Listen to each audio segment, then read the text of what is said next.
This channel does not promote any violent, harmful, or illegal activities. All content provided by this channel is meant for an educational purpose only. আজকের আরো একটা বড় খবর বলি। খেলা ঘিরে রণক্ষেত্র শিলিগুড়ি, দফায় দফায় দুই গোষ্ঠীর মধ্যে সংঘর্ষ, একের পর এক বাড়ি গাড়ি ভাঙচুর।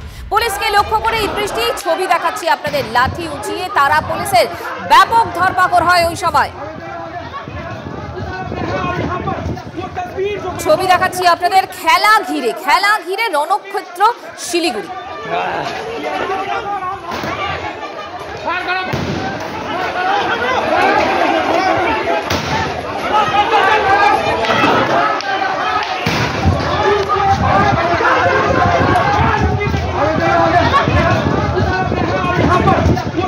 जो माहौल पूरी तरीके से बनाया हुआ है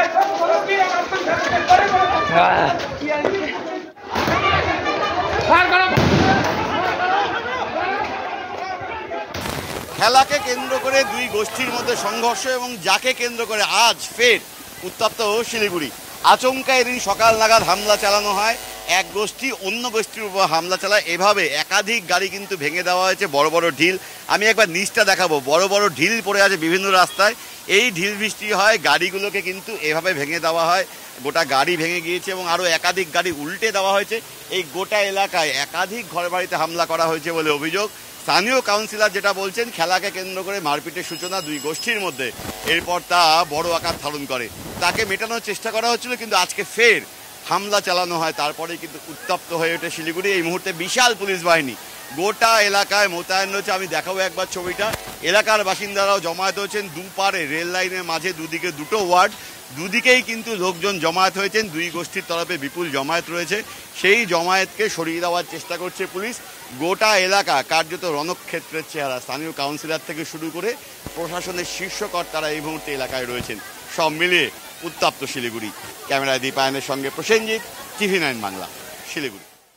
এবার সন্দেশখালী থেকে আরো একবার চোখ রাখবো, তার কারণ শেখ শাহজাহান মানে সন্দেশখালী ত্রাস, তিনি জেলে আছেন আমরা সবাই জানি, কিন্তু তার ছেলেপুলেরা যারা ওখানে আছে, তার দলবলের লোকজন, তারা তার ওই ত্রাসের উত্তরাধিকার বহন করে চলেছেন প্রত্যেকটা দিন সেই খবর। তার কারণ এই মুহূর্তে নিহত বিজেপি কর্মী, তার পরিবারের লোকজন, তারা খুনের হুমকি পাচ্ছেন, তাদের যে কোনো সময় মেরে ফেলা হতে পারে, এই আতঙ্কে এই আশঙ্কায় তাদের প্রত্যেকটা দিন কাটছে। ইতিমধ্যেই আপনারা জানেন খুন হওয়ার আশঙ্কায় ঘুম উড়ে গিয়েছে নিহত বিজেপি কর্মীর পরিবারের লোকজনের। 3 বিজেপি কর্মী খুনে সম্প্রতি সিবিআই তদন্তের নির্দেশ দেয় হাইকোর্ট।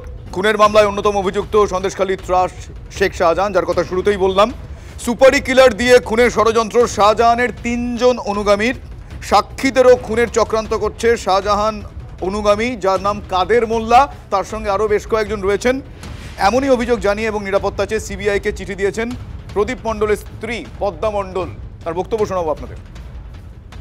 হাইকোর্টের নির্দেশে সিবিআই তদন্ত জারি হয়েছে, আপনি কেন ভয় পাচ্ছেন এতদিন পর?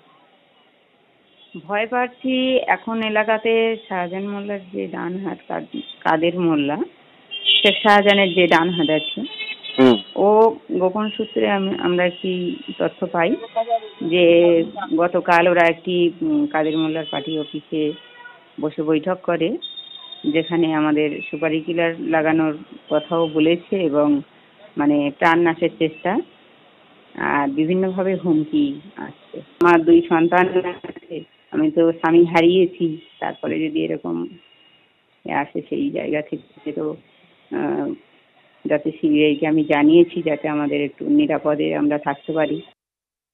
কাদের মোল্লা আমাদেরকে এখনো তো হুমকি দিয়ে যাচ্ছে।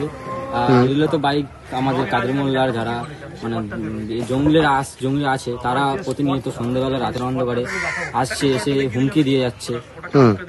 আমরা খুব ভয়ে আছি। ক্রিমিনাল তো ছেড়ে দেওয়ার ব্যাপার আছে, কিছু কিছু ক্রিমিনাল আছে, তারাও রাতের অন্ধকারে মানে তাদেরকে ছাড় দিয়ে এখন রাতের অন্ধকারে একইভাবে করে যাচ্ছে। এই গ্রামে ঘুরছে? হ্যাঁ, গ্রামে ঘুরছে বুক উঁচু করে রাতের অন্ধকারে, এবং রাতের অন্ধকারে তো হুমকি দেওয়া হচ্ছে এখনো পর্যন্ত।